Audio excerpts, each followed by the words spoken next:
Hey, Eric Sharkey, Donnell Morris. Donnell Morris, Discourse and Discourse. To ask you a couple questions. Yeah. NBA centers, greatest of all time. All time. Greatest of all time. In my time that I seen, that I could say, I want to say Shaq, but not the Shaq now. You know what I mean? Okay. What I want to say is the old Shaq or maybe Elijah one when I seen them. So I don't know. That's my opinion. Out of them two, I like those two. So I don't know. I'm back and forth on them two. Okay. If you just want to say the greatest, I would say it was Kareem. Kareem? I say Kareem. Kareem. Because he had the all-around game. He wasn't just a big man that's going to brutalize you down in the paint and just muscle you. He had the finesse. He could shoot away from the basket. A lot of these players now either specialize in one thing or another, you know, and they don't work on their complete game. Okay, not to mention the skyhook. Yeah, the skyhook, he had all that, yeah. Not to mention the skyhook, right? And So the championships, Yeah, he's the best. Okay. For me, I would go with Shaq. That's who I grew up with. I'm obviously biased, but yeah, his dominance, just amazing watching it as I grew up, yeah. Okay, so now what do you think? Okay. When I constructed my list, you know, there's two parts to it. There's people that I actually saw or have seen as I was growing up, and then there are the names that are thrown out there, you know, from history that you heard were great centers. You know what I'm saying? So, you know, I didn't just want to have a list dominated by players that I've seen, but at the same time, I didn't want to leave out players that came before them, you know what I'm saying, that actually paved the way. So with my list, I have to have, and this isn't in any particular order, not right now, but I have Kareem, Hakeem, Shaq, Bill Russell, and Wilt Chamberlain. Now, just dealing with that, one thing that I will say is with Bill and with Wilt, I had to put them as 4 or 5 on my list, just from the standpoint of, A, I hadn't seen them play, you know what I'm saying, but B, during that time frame, there wasn't as many big men, especially dominant big men, you know what I'm saying? So it's like they really didn't have much competition to go against, you know what I'm saying? So not to say that it was easier, but it kind of was easier during that time, especially with the game being played differently. And then from there, I actually I have to put Shaq third, and I put Hakeem second, and I put Hakeem over Shaq just because of, first off, everyone knows great footwork, had the power, had the size, had the speed. He actually won some titles when Shaq was playing. Shaq couldn't get his till Hakeem left, you know what I'm saying? So I had to give him the nod over him. And then obviously the one that I left out being Kareem, I had to put him at the top just because of the titles that he had. You know, one of the knocks as I was trying to figure out who should go first that I had with Kareem is he played with so many great players. You know what I'm saying? That, you know, it's easy to see how he also accumulated so many titles. But at the same time, as Cleveland fans are finding, you can't just have one superstar and expect to win. So on the same token, you really can't knock him for having help. You know what I'm saying? Okay. What was your list? Right.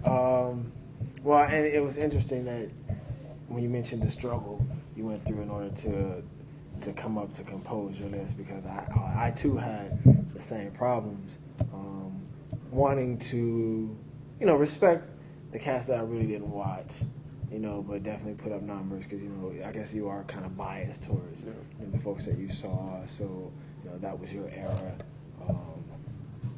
But so I guess I had to start with the leading scorer in the NBA of all time. I mean, what more can you say about, you know, the skyhook? He was a leader, you know what I'm saying, Lou Alcindor, or, you know, Kareem Abdul-Jabbar, however you know him best. Big karate flicks. You know, either way, you know, I definitely had to, you know, put him at number 1.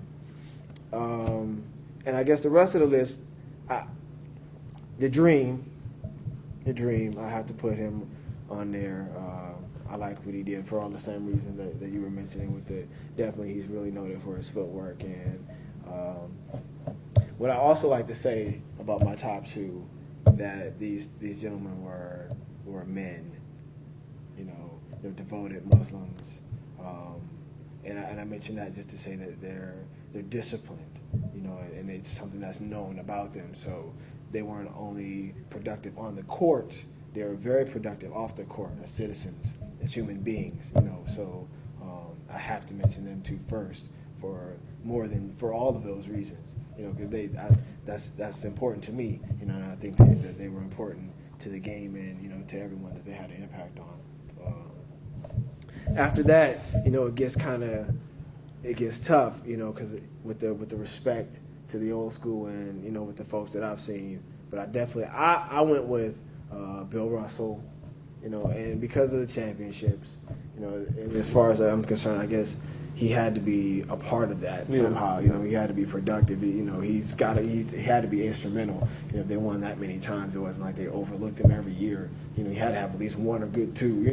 Good 2 seasons. And from what I've heard, he was very instrumental. And then I don't think they had one until he got there. So I put him on the list. The next guy, I really didn't. It's interesting. I had to struggle because I really didn't like him. I wasn't a fan of their team, but his game was so just vicious. Patrick Ewing. Wow. I didn't like him, but the guy was a big man. He was a center. Is this in any particular order? No. Other than the first 2. Okay. Just the first 2, and then the rest of them I'm just. Gotcha. So I got Patrick Ewing, and that's 4, right? That's 4. Wow, I guess my heart wanted to go with Mutombo. Really? Right. The man in the middle, the defensive. Just that mad serious defense. His offensive prowess wasn't just there, but you could count on Dikembe. You could count on he was a big man. He was gonna throw the elbows. He was gonna get the rebounds. He was gonna definitely block and dunk on them. That was he was gonna dunk the ball. He wasn't gonna finesse it. He wasn't. So I put him on there, and so yeah, there we go. Shaq didn't make the list? No. Shaq, why not? Shaq didn't make the list, and I don't know because I guess I can only do 5. Will Chamberlain didn't make the list. True. So everyone couldn't make the list.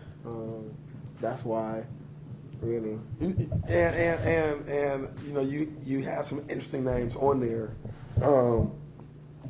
I definitely can respect Ewing's game and Dikembe's.